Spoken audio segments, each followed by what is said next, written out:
What about Bitcoin and digital currencies can you use to create wealth? Hey, this is Justin Hitt with Sustainable Wealth Secrets. I do get questions from time to time about using Bitcoin to build wealth by hiding money where other people can't see it. Basically, the premise is the freedom of digital currencies will allow them to set aside money, kind of have it out of reach, but also have it out of the prying eyes of other people. Let me share with you up front. This is just not a good idea. First off, there are three key ways to make sure you keep more money, and I'll explain to you how these three ways work. But hiding your money is not one of them. If you use language such as hiding money, stuffing it away, putting it where people can't see it, you're not looking at money the right way. And in fact, you're going to get yourself in trouble. So using digital currency like Bitcoin to hide your income is a huge mistake because your BitChain key, the key that you give to somebody to deposit money into your bank account or to your Bitcoin account or your Litecoin or Ethercoin or whatever platform you're using, is a unique value that represents an account. Now that account is held at a company or an organization where your wallet is, and that's tied to you as a physical person. So when you give away that key, the other person knows you gave them the key. Their transaction, your transactions match together. Ultimately, that key is in a public register. So you can go to a website such as BitShare, and there's like 100 other websites, and you can look up a key that someone posted on their website. Someone offered in a QR code. Someone offered for a donation. So this one is a conservative commentator who actually I know he received payments 2 days ago, has received a total number of payments of $175,497.70. And his first payment was 2 years ago. See, there's all this information out there. And you might be saying, well, you know what, Justin, you don't understand digital currency. I understand digital currency, both the technology and the potential that blockchain has. However, today in the United States, there are regulations such as the Bank Secrecy Act, the Anti-Money Laundering Act, related laws, and compliance with federal deposit insurance that provides the government every transaction you take. And I know what you're saying. You're saying, well, Justin, that's why digital currency is so much more important. If you weren't aware, digital currency has a ledger, public ledger, of your every transaction pair. So someone sends you money, it's tied to you, it's tied to them. It doesn't take much technology to run that through a database using the address as a key and identify every transaction you've made. And now it's no different than a regular bank account, which the government the banks will notify and provide the FDIC all your transaction details. It's really not secure. Now, another problem with a digital currency is that there are so many digital currencies. Now, some of them are straight up Ponzi schemes. Others are legitimate currencies with bank accounts. Some are backed by gold, some are not.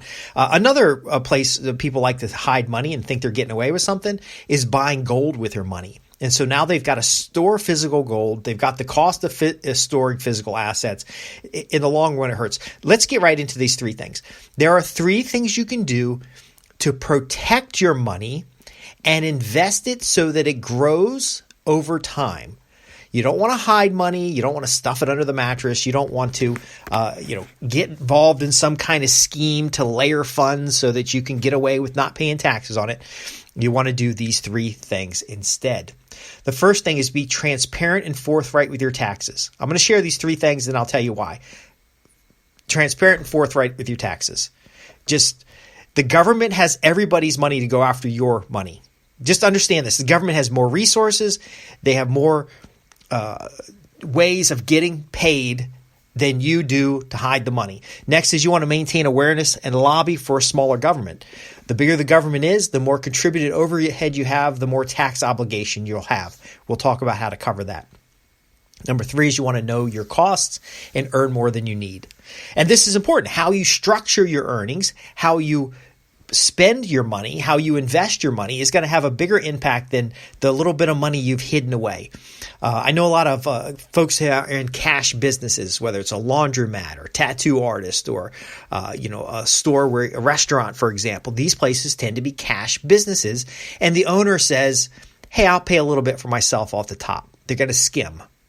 And they skim a little money off the top. And by the way, I do have experience with anti-money laundering, bank secrecy, Volcker, Sarbanes-Oxley, all these different regulations and laws. There are more regulations and laws than you've got time or resources to fight, even if you were a multi-billionaire. But here's the point. Skimming a little money off the top for yourself over time might get you a little nest egg. But now you got a big pile of cash, and to get it back into the system, you're not going to be able to do that without having some kind of detection. But it's not like a positive detection. It's not a detection they would use to verify your bank account.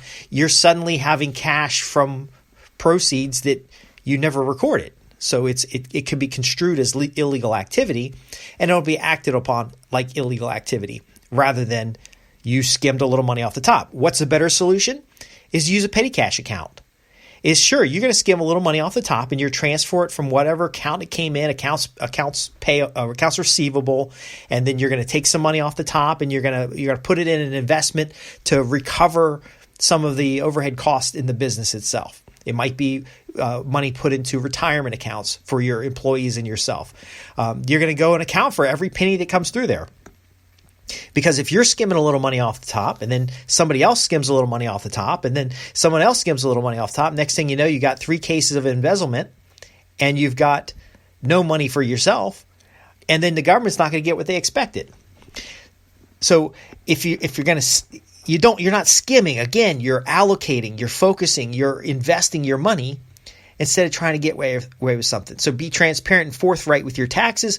Includes having the transparency in your organization to know actually what you're earning, hiring good legal and tax advice, and not having to fight the tax collector in the first place.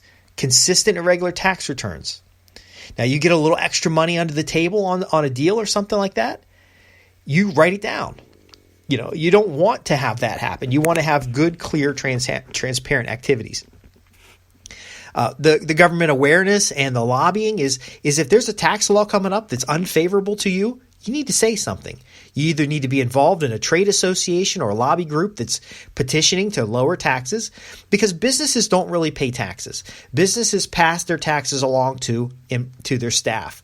They pass those taxes along to the consumer. And so if you're getting taxed more as a high-income professional or someone who produces in the marketplace, it's not helping people who have less. Now, the government thinks it is, but for every dollar the government takes from you in taxes, they've got contributed overhead long before that money can be turned around and put into some kind of program. So again, private programs are going to be better. Contribute your money direct and take a charitable deduction. And finally, again, knowing your costs and earning more than you need. If you sit down and budget, if you sit down and determine what your costs are, your opportunity costs for doing one activity versus another, how much money do you need to save for long-term expenses, set aside 20%, 40%, 50% of your earnings for upcoming taxes. It just depends on your situation. If you know these numbers and you set up accordingly, you're less likely to have problems. Now, you can still invest in digital currency if you want. I just would caution you that all of the sales pitches and all of the reasons why people are in digital currency are not really there anymore. The platforms are very transparent. You're not anonymous by any means. And there are tools available where you can take cryptocurrency and you can find out the number of transactions, who they've been transacting with, who they've been interacting with. It doesn't take much to then match that to a real life individual or organization. So again, don't waste your time or efforts scheming to get out of paying your fair share, but never ever pay more than what you owe. So when I say fair share, there is some value in paying taxes. Taxes goes towards different things that are going on, but an informed citizen will also help regulate how much of those taxes are going out, and an intelligent wealth builder will also look at how they're structuring themselves in order to minimize their tax position. There are ways to pay zero in taxes, but the ways that most people will suggest are going to get rid of your wealth quick. They're going to get you screwed. They might sound good, But again, the government has more resources to come after your money. In fact, they will use everyone else's money to come after you. It is better to have informed tax policy, a free market, and a means to understand really the expenses of the government. If you're going to tax people 30-40% of their income, then we don't need a larger government doing that, because that income will never make it to the programs that were the reason why they wanted to charge those taxes in the first place. There are several countries that started flat taxes and realized they could collect more money by charging a lower tax. There is that compulsion, that desire, that belief that you can skim a little here and there. Nobody's going to notice. It's going to work out okay. But in the long run, it's just easier. If you're skimming, your staff can skim. If you're skimming, the government will suspect issues if their numbers don't match up. If you're depositing it in and spreading it across many bank accounts so that people don't, quote, get your money, a better solution would be is how you structure your funds and your organization and the insurance that you get or the type of corporation that you set up. It just is not worth it hiding it. So first off, you can keep asking questions. I'm somewhat amused by the questions that have to do with hiding your money, but it's not the best solution. The best solution for sustainable wealth is to grow it faster than they can take it. If they want 4% increase in taxes, you increase your earnings 8%. Now you might have to decrease your costs in the short term, but ultimately you measure and change accordingly. There will always be a place where the taxes will be so high that people will just stop earning. Because if you do calculations of your opportunity cost and you say, well, I want to get into a business, you might not get into the business because the opportunity cost is too high because of taxes, licensing, regulation. You can focus your money elsewhere. So again, I'm amused by the questions, but they're the wrong question. It's not a good idea to be hiding your money, to get into these cryptocurrency schemes or I'm gonna put it in my kid's name under a bank. No, just sit down with a qualified attorney and a qualified tax professional, and just get a plan that you can support. And you'll have lower overhead, you'll have fewer frustrations, and you'll have better long-term results. I want to thank you for listening. I'm Justin Hitt with Sustainable Wealth Secrets. We help high-income professionals keep more of what they're earning while cultivating wealth that lasts for generations. You can visit us at www.sustainablewealthsecrets.com. Ask your questions there. You can like and subscribe here. We always appreciate that. I really won't know if you like and subscribe. The best thing really is to write with your questions, and we'll get you on the right track. Again, high income professionals, top earners, producers. We want to help you keep more of what you earn and get the results that you're looking for. Thanks for listening.